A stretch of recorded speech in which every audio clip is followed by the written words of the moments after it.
Hey guys, so if you have an Century Arms ap5 with or without binary, but especially with binary, and you're having issues with failure to feed and especially failure to eject properly, then this video is probably for you. And hopefully this helps a few people out, because I had to do trial and error to figure it out myself, and I got lucky and my gun's running like a top now.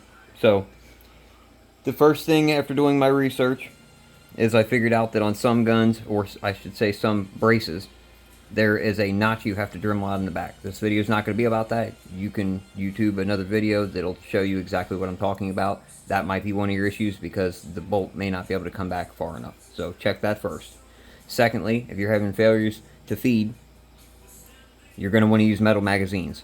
And stick with those until you eliminate your other issues, because now that my gun's running well, I tried the plastic ETS magazines. I think they're ETS. They seem to run pretty good, but I still got an issue every once in a while, and it seems to be related only to that magazine, because when I run metal magazines, I have zero issues. And that was besides other things that I had going on. So you want to try and eliminate all those issues first using metal magazines, and then after that you can go back to using your plastic if you would like. But that's going to be your main issue with failure to feed. Okay.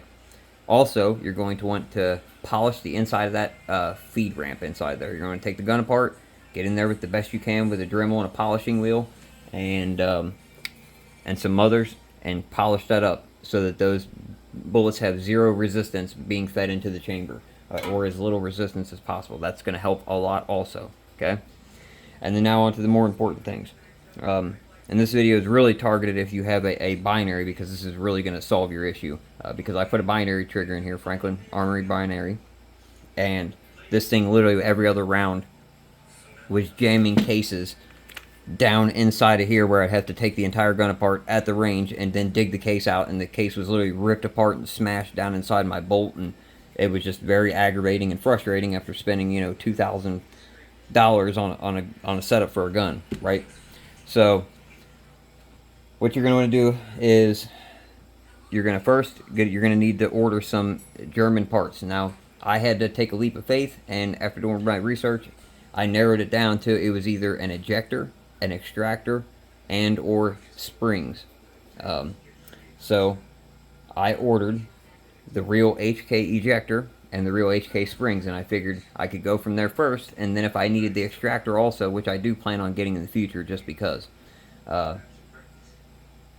But those are the two most important parts you're going to want to order. So I went to Midwest Gunworks. There's other places, but Midwest Gunworks sells the real German-made HK ejector, and it was like 55 bucks, and the springs are roughly 10 bucks a piece, I think. So I went on there and ordered those, and that solved my issue, okay? But there was also one other key point here, and I'm going to take the gun apart in a second and show you. That's very important, that you might be able to solve your issue without even ordering those parts, but I still strongly suggest getting the HK parts. So let me go ahead and pop this gun apart really quick here, and I can show you what I'm talking about here. Let's go ahead and get these pins knocked out. There we go. Put those aside. Move this out of the way. Alright, I got these screws already loose for the purposes of this video to make it easier. Okay, so as I was talking about, on some of those braces, there's a spot down inside here that when the bolt or something down inside here reciprocates, and it's causing it to not go back far enough. So you can Google that and figure that out. That might be your issue. But more importantly than that is down inside your trigger group here. There's a screw right here, okay? And it's hard to see, but you can see the screw sticking down here. I'm trying to let me try and adjust my lighting a little bit better here. It's hard to see. You see that screw right there? There's a long screw that runs straight down through there, and you can adjust it right from that point right there, okay? Right to the, clockwise will raise the trigger pack, and then counterclockwise will drop it down. Now if you notice, it's hard to see, my front, I figured out the front, that inside ledge there is slightly angled like this.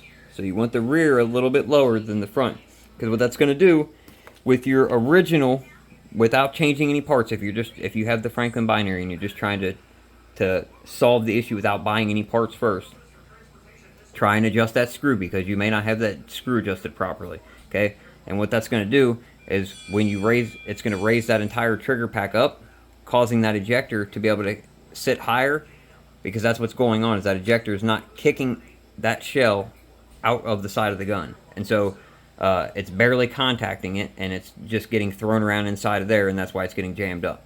So if you adjust that screw and lift that trigger pack up, make minor adjustments, quarter turns at a time. It's very easy to punch those two out. You can do this at the range, and just keep making minor adjustments, bringing it up until you start to make better contact. Just be aware of all the other moving parts inside here and your ejector. You don't want to go too high, so you have to just fine tune it. But I would strongly suggest ordering the HK ejector, and that's what I did. Now I'm going to try and show you because it's installed in the gun. And here's why. There is a big difference, and I realized this after ordering it, between the stock ap5 and the HK brand name, okay? And if you can see here, if you look, the HK piece is very straight and the angles are bent very nicely. And I think this is just an issue in this. I bet some of these, I bet if we looked at other guns, some of these are all bent in slightly different shapes. But this one, it's hard to tell by looking at it. But it's like it's cocked to an angle, right? If you look very carefully, you can tell it's like bent inward too far this way. Okay. Well, that right there is already taking away from your angle as it raises up to kick the shell out. Secondly, this whole piece is not as angled either. The tip of that. If you look at the HK has a much sharper angle. See how much sharper the angle is compared to that? It's got a much sharper angle on it. The metal that it's made of is harder also, and it's taller. So if you can see that again there, it's hard to tell, but it is taller. It's just by a few millimeters, but that makes all the difference in the world, right? So that's where adjusting that screw can help with the original factory ap5 piece, because it can raise that up and give you that extra height that you don't have here. But ultimately, like I said, I would order the real HK part. So what I did was I dropped the HK part in there, and before I did anything else, without even putting in an HK spring, I still got my 2 HK springs that I ordered. I wanted to see if just the ejector would solve the problem. I polished up all my stuff, did everything else I needed to do, put this ejector in there, put it in, and the gun ran flawlessly. I ran probably 1,000 rounds through this gun, and it did not jam or have one failure to feed, or eject one time. That was using metal magazines. As soon as I used a plastic magazine, I had an occasional failure to feed, but no failures to eject.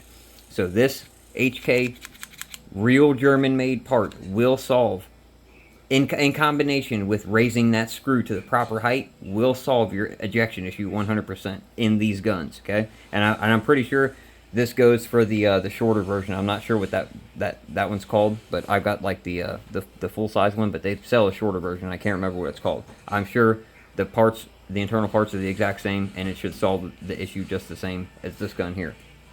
Okay, and then my plan is to run that original Century Arms factory spring until that one wears out, and then swap it to this one. Now I'm sure this spring here is stronger as well, and we'll probably do a better job. And like I said, I will eventually switch over and order the extractor as well. But I tested my extractor, and it seems to be doing just fine, because I ran, like I said, at least 1,000 rounds through this gun, and I had no issues. Another big thing is too, if it's brand new, you need a break-in period. Like, the gun is going to need a good 300 to 500 rounds of some good, like 100. I found this gun really likes 147s. It likes heavy ammo.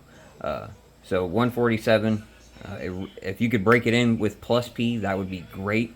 So I reload, and so that's what I did, is I reloaded a couple hundred rounds of plus P of 147s and broke it in that way, and it did a great job.